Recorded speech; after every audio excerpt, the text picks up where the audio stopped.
এবার ইউক্রেনের বিরল খনিজ সম্পদের ওপর শকুনের দৃষ্টি ট্রাম্প প্রশাসনের। যেই জেলেনস্কিকে রেখে ইউক্রেন যুদ্ধ বন্ধে সৌদি আরবে রাশিয়া যুক্তরাষ্ট্র আলোচনা শুরু করেছিল, এবার তাকে আলোচনার টেবিলে আনতে চলছে জোর চেষ্টা। তবে এখানেও নিজের লাভের অঙ্কই কষছেন ব্যবসায়ী ট্রাম্প। বৃহস্পতিবার হোয়াইট হাউসে এক ব্রিফিংয়ে জাতীয় নিরাপত্তা উপদেষ্টা মাইক ওয়ালস জানান, রাশিয়ার বিরুদ্ধে লড়াইয়ে যুক্তরাষ্ট্র ইউক্রেনকে যে পরিমাণ সহায়তা দিয়েছে, এবার সময় এসেছে দেশটির তার স্বীকৃতি দেওয়ার। এর পরিপ্রেক্ষিতে গুরুত্বপূর্ণ খনিজ চুক্তির তাগিদ দেন মার্কিন উপদেষ্টা।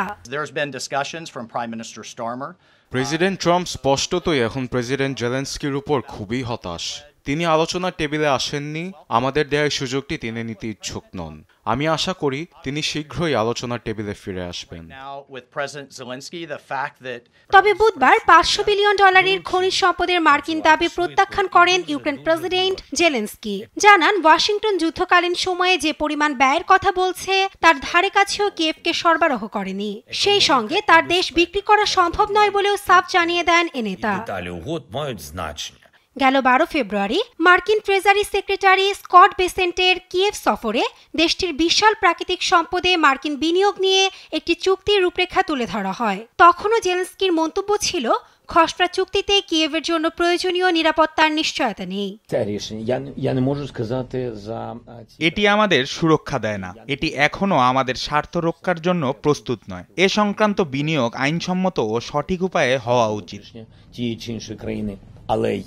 ইউক্রেন সংঘাত নিরসনে বৃহস্পতিবার কিয়েভে প্রেসিডেন্ট ভলোদিমির জেলেনস্কির সঙ্গে দেখা করেন ট্রাম্পের দূত কেইথ কেলগ। এক ভিডিও বার্তায় জেলেনস্কি জানান, এই আলোচনা নতুন আশা জাগিয়ে তুলেছে। তবে যুক্তরাষ্ট্রের নির্দেশে শেষ মুহূর্তে তাদের যৌথ সংবাদ সম্মেলন বাতিল হওয়ায় চুক্তি ঘিরে আরও ধোঁয়াশা তৈরি হয়েছে।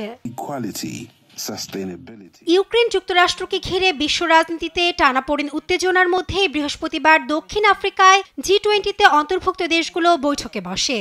এ সময় ইউরোপে প্রতিরক্ষা ব্যয় বাড়ানো, ইউক্রেনের পক্ষে সমর্থন সহ জলবায়ু পরিবর্তন ও খাদ্য নিরাপত্তা ইস্যুতে কথা বলেন যুক্তরাজ্য, আফ্রিকা ও ব্রাজিলের প্রতিনিধিরা। তবে এ বৈঠকে অংশ নেয়নি যুক্তরাষ্ট্র। এ মাসের শুরুর দিকে পররাষ্ট্রমন্ত্রী মার্কো রুবিও সামাজিক মাধ্যম এক্সে ঘোষণা দেন, তিনি জোহানেসবার্গে হতে যাওয়া বৈঠকে যোগ দেবেন না। এই বৈঠককে আমেরিকা বিরোধী বলেও আখ্যায়িত করেন তিনি। নাসরিন আক্তার, নিউজ ডেস্ক, দেশ টিভি।